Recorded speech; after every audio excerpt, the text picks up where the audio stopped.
It rocked on and I had a family.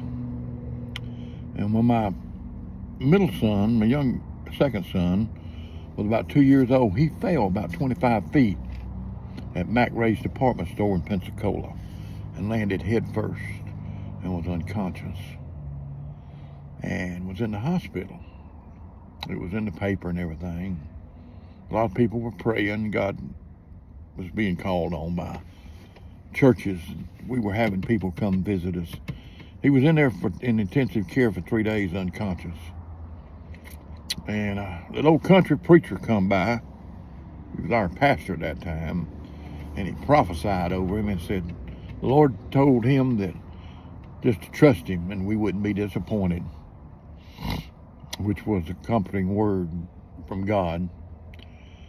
Rocked along about 3 days, and about 3 days, this was a peculiar child.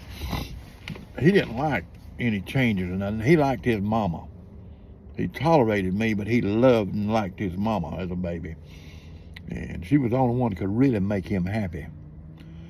So they had him in intensive care, and he wasn't worried about nothing. Well, he started coming to there, and he was acting like a retarded child. He was motions and all.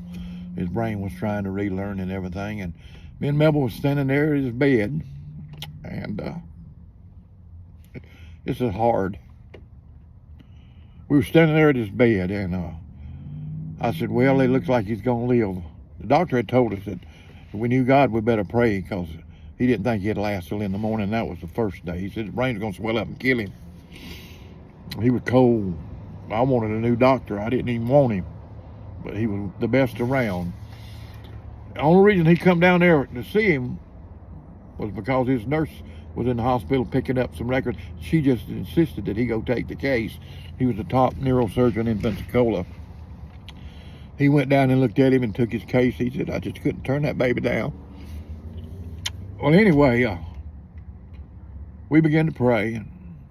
The preacher prophesied. I was standing there with him, and I said, I'll take him any way he is. I just want him alive. And when he did, she snatched her hand out of my hand and said, that's not what God said.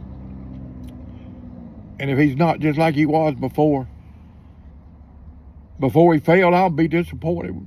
God will be disappointed in me. And that taught me right there, you don't need to let the devil talk you into settling for something less than what God has promised. A lot of times we do that. We let the devil convince us for something less than what God intends for us. Well, anyway,